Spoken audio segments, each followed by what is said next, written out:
He was my favorite econ professor at Cal Poly Pomona and a favorite of many people there.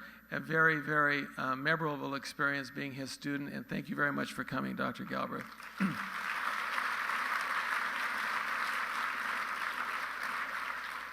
Finally, Dean Ronald Phillips, who is the Dean Emeritus at Pepperdine University School of Law, who, when I went to Pepperdine, trust me, I knew nothing about what law school was all about, nothing whatsoever.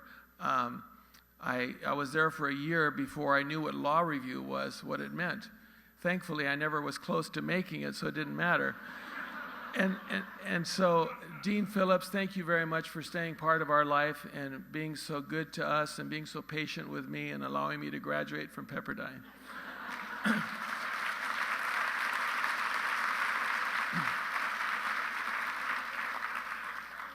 Next, I'm blessed because I mentioned my brother Ben. It was hard being his younger brother because you could never live up to Ben. He never did anything wrong.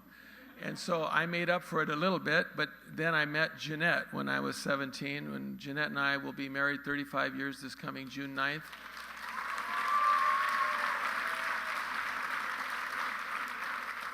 She, I'll talk longer than Herb Half talks if I had to describe everything that she does for me. And I say that with all love and affection, Herb. My children, John and Andrea, John's wife, Rosemary, the twins, Ben and Michaela, my daughter, Andrea, and her husband, Mikkel, and their son, Shanti. You are my entire life, and thank you for being here.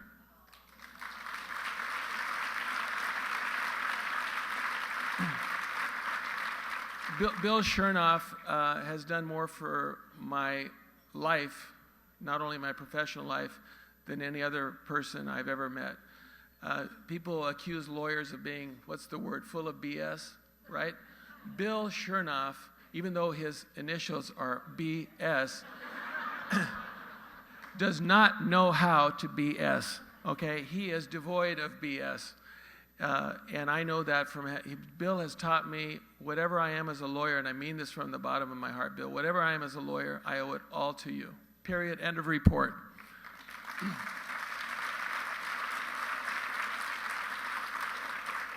The other lawyers and friends in the room who have been kind enough to come and show their support, and you know who you are, you know what you mean to me. I can't name you all, but you will know that I will never forget your being here for myself and my family tonight.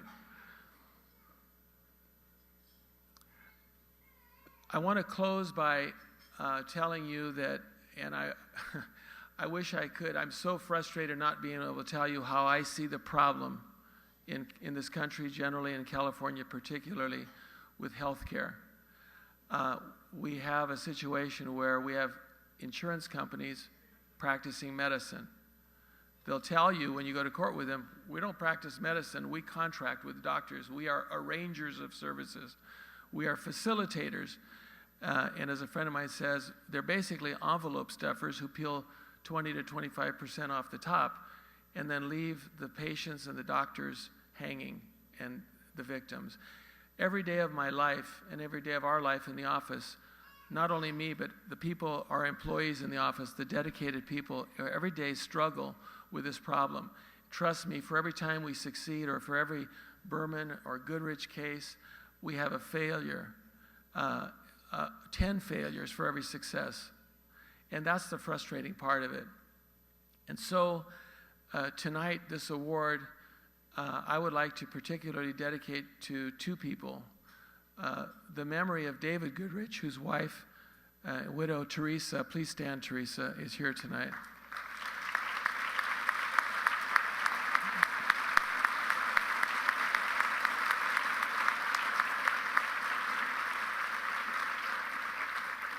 Trust me, you don't have to be a tremendous trial lawyer to win a case for Teresa Goodrich. Just show up and kind of keep it between the 40-yard lines and everything's going to go fine. Her husband, David, was a friend of mine, and he was a student of Dean Phillips at Pepperdine as well. He was a couple years behind me. And David's life was shortened dramatically by the conduct of an insurance company.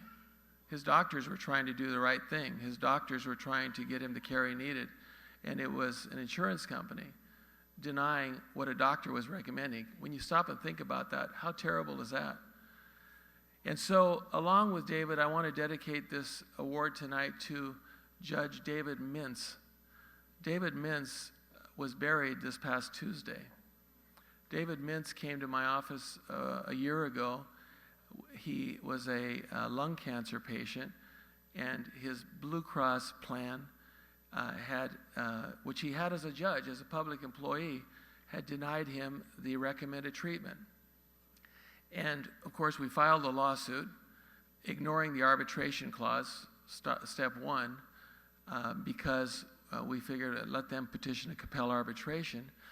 And interestingly, because he was a public employee, the money for the care was really part of the public employee retirement system. And Sheila, I'm speaking to you now about this.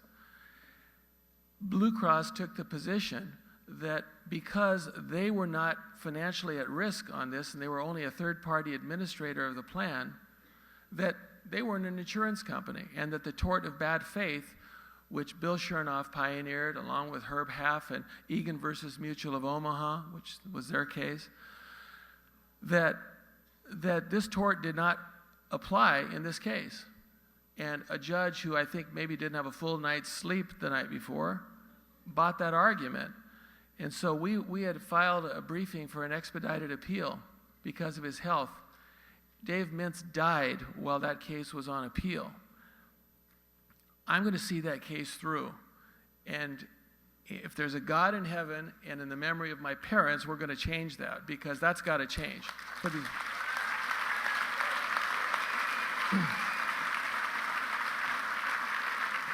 So in the memory of both of those Davids versus Goliath, I thank you very, very much for this very important award. It means a lot to me. Thank you.